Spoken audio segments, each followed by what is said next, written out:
When he came into office, President Obama promised that his administration would be the most transparent administration ever.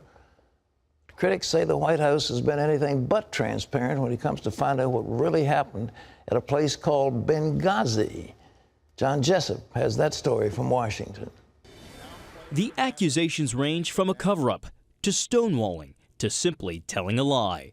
It's about the government lying. It's about people being in harm's way, feeling abandoned, and we've got to repair that trust. Since the September 11th, 2012 attack on the U.S. diplomatic mission in Benghazi, the Obama administration has been on the defensive, responding to a barrage of questions about the attack that ultimately claimed the lives of 4 Americans, including Ambassador Christopher Stevens. To critics, the administration's explanations then and now just don't add up. And some say, nearly 9 months later, there are more questions than answers. It was clear to me that everyone on those calls should have known that this was an attack, a premeditated terrorist attack. Congress has launched several investigations on Benghazi, and last month's hearing from State Department whistleblowers was followed up with a promise from congressional Republicans to continue their pursuit of the truth. This hearing opened the floodgates, but there are many, many more hearings we have to go through to find out the truth and find out why the truth became a lie. The White House calls the constant focus a sideshow and a political circus, but critics say they mean business. Last week, the Republican chairman of the House Oversight Committee subpoenaed all documents and communications referring or relating to the Benghazi talking points to current and former State Department officials. And the Republican National Committee filed a Freedom of Information Act request for correspondence between the State Department and the president's 2012 re-election campaign. It believes, at the very least, the administration misled Americans about the attack. John Jessup, CBN News, Washington.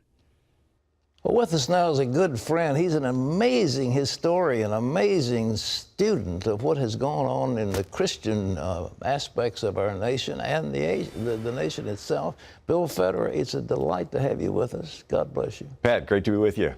Hey, listen, what is your take on this Benghazi thing? Was there some protocol that the administration was trying to follow to keep quiet on it? Well, it's interesting. Prior to Benghazi, Hillary Clinton meets with 57 Muslim country leaders in Istanbul, Turkey. They're the richest men in the world, the OIC, Organization of Islamic Cooperation. The purpose of the meeting that Hillary co-chaired was to push a UN resolution which would outlaw free speech insulting Islam. And we see in 2005, there was a Dutch cartoon that caused riots in Europe, and the European Union resulted in mandating speech codes prohibiting free speech insulting Islam. And so when we look at Benghazi, there's this inexplicable Hillary pulling back defense troops and denying requests for support. And even 6 hours into the attack, she's on the phone with the president giving an update. And of course, a stand down order was given by somebody. But immediately after Benghazi, the State Department contacts YouTube and Google and tells them to censor anti-Islamic content. And then they go on a several-week effort to try to blame this free speech, this film that was insulting Islam. Hillary buys $70,000 worth of airtime in Pakistan, blaming this film, this free speech insulting Islam. Even Zbigniew Brzezinski, who was President Jimmy Carter's national security advisor, famous for supplying guns to the Afghanistan Muslim rebels, he was on MSNBC, and he said, you can't yell fire in a theater and have people trampled to death and say it's free speech. We need to crack down on these people that are using their free speech insulting Islam. So the administration's actions immediately after Benghazi seem to curiously line up with the promises made in Istanbul to these 57 Muslim country leaders to promote laws to prohibit free speech insulting Islam. Bill, we had troops ready to go to the aid of that beleaguered embassy there, or legation, whatever it was. What happened? There was a stand-down order, but what could they have done? Well, they could have at least attempted a help, and we did have within an hour and a half away some of the best trained troops that were skilled in how to rescue people in this situation. So the government, the president's explanations of what happened, there's a lot of questions. Even Bob Woodward, the reporter from the Watergate scandal fame, says that we're not being told the whole story. And we have to understand, promoting an agenda is a interesting thing. And Hillary got her master's thesis or her senior thesis at Wellesley College on Saul Alinsky. And Saul Alinsky, for those that are not familiar, apprenticed with Al Capone's hitmen in Chicago and saw how all you'd have to do is smash a few windows and the whole neighborhood responds by paying protection money. Well, Alinsky applied this to politics and said all you have to do is do a couple crises and rub raw the resentments of the community and fan the flames of hostility to the point of overt expression. He said that an organizer must seek out controversy rather than avoid it, because unless there is controversy, the people are not motivated enough to act. So Hillary did her senior thesis on Alinsky. Of course, the president taught Alinsky's tactics when he was a community organizer in Chicago. And so the question is, was Benghazi just an inept actions by our government? Was it something to put down negative speech that could affect the president's reelection campaign? Or was it maybe an Alinsky tactic to push an agenda to forbid free speech insulting Islam? For those that are not familiar, the gospel insults Islam. If you were to stand on the street corner in Arabia and say Jesus is the Son of God, or the Jews deserve their homeland, that would be insulting to Islam. So basically, over 1,400 years, whenever Muslims would conquer a people, the people they conquered were forbidden to insult Islam.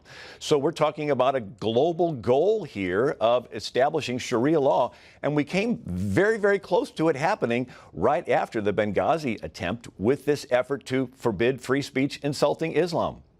Bill, you've gotten this interesting book called The American Minute. It's been out for a while, but it's fascinating. You have each minute things that have happened in the history of America. Tell us some of the key things. There's so many of them, but can you point to one or two that shows the history of Christianity in the formation of this great republic? Well, the book, American Minute, has fascinating stories for every day of the year, and we can learn from history, and we can be inspired from history. Famous battles, famous people. One of them is, believe it or not, back in 1731, the largest armada of the day, the French. They had 70 ships, 13,000 troops, and 800 cannons, and they were going to destroy every British colony in America. But the governor of Massachusetts, William Shirley, declared a day of fasting and prayer. They met in the Old South Meeting House and they prayed, and sure enough, a hurricane blew up and smashed into the French fleet. What's left gathered in Nova Scotia, and the vice admiral threw himself on his sword. And Henry Wadsworth Longfellow wrote a poem, The Ballad of the French Fleet. And he says, Admiral d'Anville had sworn by cross and crown to ravage with steel our helpless Boston town. From mouth to mouth spread tidings of dismay. I stood in the Old South saying, humbly let us pray. And then he ends by saying, like a potter's vessel broke, the great ships of the line were scattered away as smoke or sank in the brine. So true story. We could have been wiped out back then, but we had men and women of faith and courage, and things turned around and the country was saved. Are you dismayed at the way we've moved away from that heritage that you point out in this book? Well, it is pretty shocking.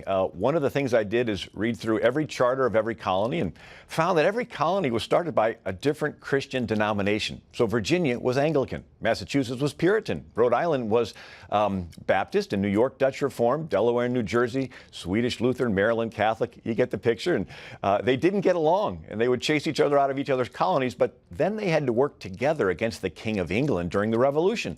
After the Revolution, their attitude was, we may not agree on religion all the time, but you were willing to fight and die for my freedom. I need to let you practice your faith. And so that's when they began to tolerate each other. First Protestants and then Catholics, especially after the Irish potato famine and millions of Catholics come over. And then Jews and monotheists and polytheists. Finally, the tolerance went out to tolerate the atheists. And ironically, the last ones in the boat decided it was too crowded and are now pushing the first ones out. So everybody's tolerated in America except the people that founded the country. Bill Federer, our producer told me that your website is just loaded with these facts, and you have a website that you refresh every day. Tell us about what you do. Well, it's called American Minute, and it's something that happened on each date in American history, and it's sent out free, and you get a chance to take little daily bite-sized doses of our great heritage, and I just encourage people to sign up, AmericanMinute.com. AmericanMinute.com, and they can sign up. William Federer's book is called American Minute, and it's available where books are sold. Fascinating, fascinating. Build your faith and realize the origin of this great land. Bill, thank you so much for being with us. Boy, Thank you, Pat. Wonderful opportunity. He did all the work, and we get to benefit by It's taking loaded, advantage just of it. absolutely loaded with interesting little things, and it'll each day another American Minute of things that happen Awesome. on that day. Tremendous. isn't it? AmericanMinute.com. Great Okay. resource.